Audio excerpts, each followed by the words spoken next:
మనం ప్రపంచం వైపు మనం వెళ్తున్నాము. సో ఇది వరల్డ్ హెల్త్ ఆర్గనైజేషన్ 2030 నాటికి జీరో మలేరియా చేయడమే మన టార్గెట్గా మనం ఆ దిశగా వెళ్తున్నాము. సో మనం జిల్లాలో ప్రత్యేకంగా చూసుకుంటే 2016లో అప్పట్లో మలేరియా కేసుల్లో చాలా వందలలో మనుషులు చనిపోవడం జరిగింది. అదేవిధంగా మనకు 304 కేసెస్ పాజిటివ్ వచ్చింది జరిగింది అప్పుడు 2016లో.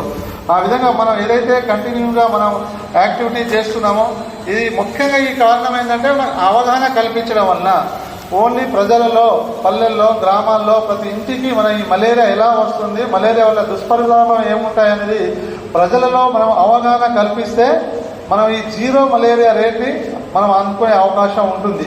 కాబట్టి మనం అందరం ఆ దిశగా పనిచేయాలని నేను ఈ సందర్భంగా కోరుతున్నాము. అదే మన జిల్లాలో చూసుకుంటే ఇందాక చెప్పినట్టు 216, 334 కేసెస్ వస్తే ఈరోజు 224లో జీరో కేసెస్ వచ్చింది. అదే 223లో మనకు 2 పాజిటివ్ మలేరియా కేసెస్ వచ్చింది.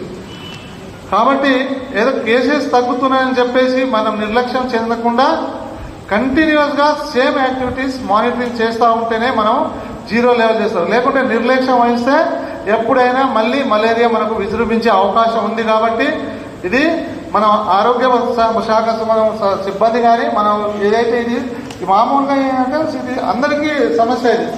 కాబట్టి అందరూ ప్రజలు కూడా ఇందులో భాగస్వామ్యం అందరూ మనం కృషి చేస్తే తప్ప మనం నివారించే జీరో లెవెల్ ఛాన్స్ అందలేదు. అదేవిధంగా మనం ఏదైతే మలేరియా నివారణకి ఇప్పటివరకు మనం చేసింది ఏంటంటే అందరికీ దోమతెరలు పంచడం కానీ ఇప్పటివరకు మనం 2016 నుంచి దోమతెరలు పంచడం, అది 2016లో 65,000 దాదాపు మనం దోమతెరలు పంచినాం.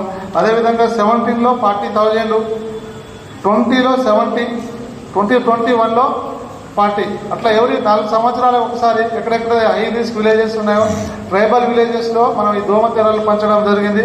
అదేవిధంగా మనకు చాలా ముఖ్యంగా మనకు పనికొచ్చిందంటే ర్యాపిడ్ ఫీవర్ సర్వే అనేది మనం ప్రతి ఇంటింటికి పోయి అక్కడ దోమలు లేకుండా నిల్వ ఉండకుండా చేయడం కాకుండా ప్రతి విలేజ్లో, గ్రామాల్లో, ఇంటికి మనం అవేర్నెస్ కల్పించడం వల్ల ఇది తగ్గడం జరిగింది. కాబట్టి ఈ సంవత్సరం కూడా మీరు అలాగే ర్యాపిడ్ ఫీవర్ సర్వే కానీ ఫ్రైడే కానీ మనం కంటిన్యూ చేస్తూ ఉంటే డెఫినెట్లీ మన ఆదిలాబాద్ జిల్లాని మలేరియా రహిత జిల్లాగా మనం తీర్చిదిద్దడం అవుతాం.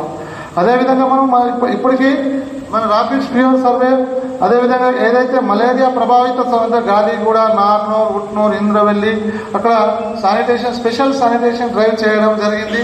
అదేవిధంగా నిల్వ ఉన్న పాత బావులు 156 బావులని అందులో గాంబూజియా పీసెస్ని మనం అందులో వదలడం జరిగింది.